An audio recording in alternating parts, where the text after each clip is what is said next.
Students with the Huntsville City School District go back to school on Monday. Mother of two and local counselor Tabia Cook joins us now to talk more about the issue. Thank you so much for being with us tonight. Thank you guys for having me.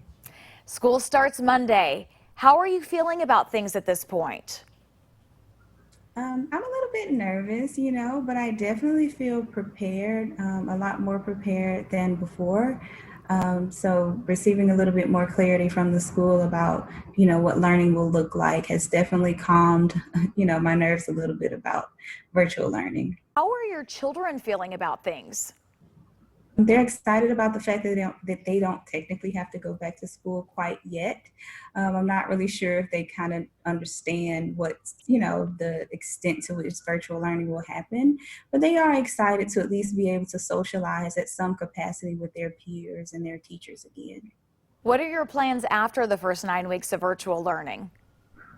Well, I did decide to enroll my children in Huntsville Virtual Academy, so they will be continuing virtual learning at least until January. I hadn't really decided if I would pursue virtual learning past January because I just want to measure the amount of safety that it will be to return to school, in January. What are the factors that played a role in your decision? The major factor was the safety and well-being of my children, of course. Like I said, my youngest son does have an immune disorder, so I really wanted to ensure that his health wasn't compromised by sending him back to school. From your perspective, how has the district handled things in terms of what did it do well and how could it do better? I think the district, did a really great job in implementing these things in a very short time frame. They kind of really created an online school in a sense, within a matter of a couple of months. What they could have done better was probably communicate with the parents a little bit more throughout the process, even though if they didn't have the answers right then, just kind of being able to touch bases with us to say, hey, we're still working on this, or this is when you can anticipate a little bit more information. So just the communication factor of it, because I do feel as though we were kind of left, in limbo a little bit, waiting on information and clarity about what virtual learning would look like. From the perspective of your role as a counselor, what are you hearing from parents? Well, most parents are concerned about being able to make accommodations for their children. I have actually started a support group on Facebook called Surviving COVID Academy for those parents who do have concerns or are in need of resources. Childcare is a major concern.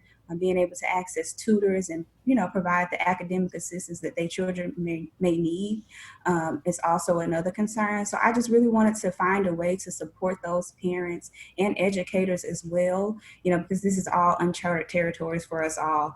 I know virtual learning is going to look a little bit differently this time around as it did when schools closed down back in March.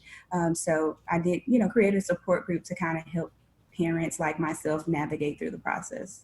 That is terrific. It really is all about just connecting as parents during this difficult time as we sort of all weather this together. Anything else that you would like Yeah. to share with us tonight? I am looking forward to the new school year. I'm going into it with a very positive attitude. Our kids kind of feed off our energy. So if they see that the parents have a positive mentality about virtual learning, that we're excited about it, then the kids will be excited as well. Great advice. Mother of two and local counselor Tabia Cook, thank you so much for your time and insight tonight. Thank you, guys.